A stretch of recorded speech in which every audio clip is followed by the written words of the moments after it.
And try our Paint program with a nice subtle message, Mac connects in a Macintosh way. Once again, the title bar looks familiar. Now, what does consistency mean to a user of a personal computer? Well, it means that the user gets to take advantage of things he or she has learned as she moves from application to application.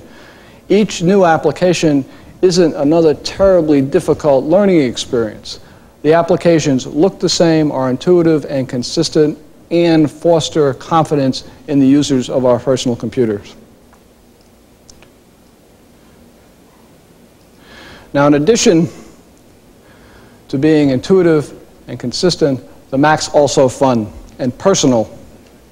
If you're left-handed and would prefer the trash can on the left side of the screen, well, you can do it, of course. Let's take a look at our control panel. There are some folks who might not be excited about having a blue background and wish to change. Well, we can do that as well to something possibly more pleasing. Now, the fact that you've got a consistent and intuitive personal computer, the fact that you can personalize it helps you feel that you're in control. And it's really fun to watch people use the Macintosh, particularly when they're beginning to learn it.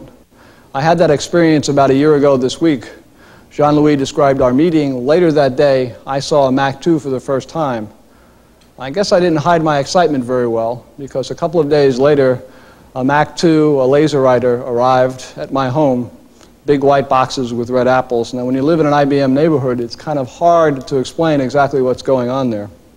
We took the Mac 2 out, we set it up, and I watched my children learn to use the Macintosh.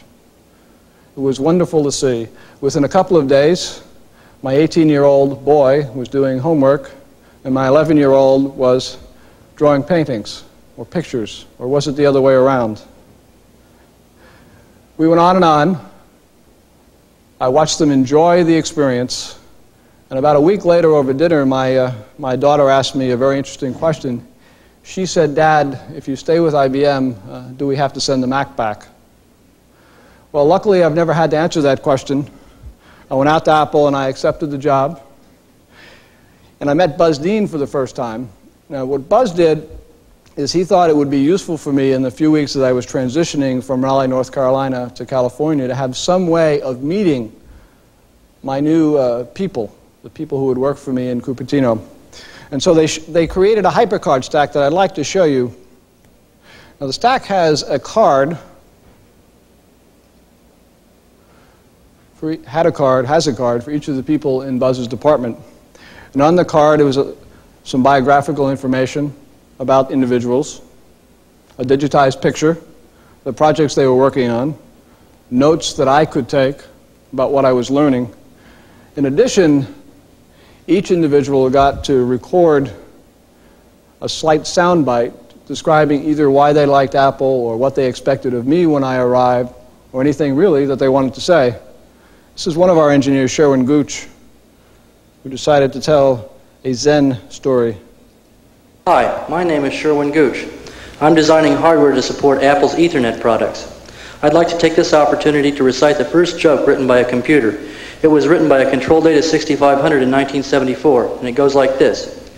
Man walks into a bar with a drunk under his duck. Those are no prices, that's my wife. Bartender throws him out. Welcome to Apple Computer.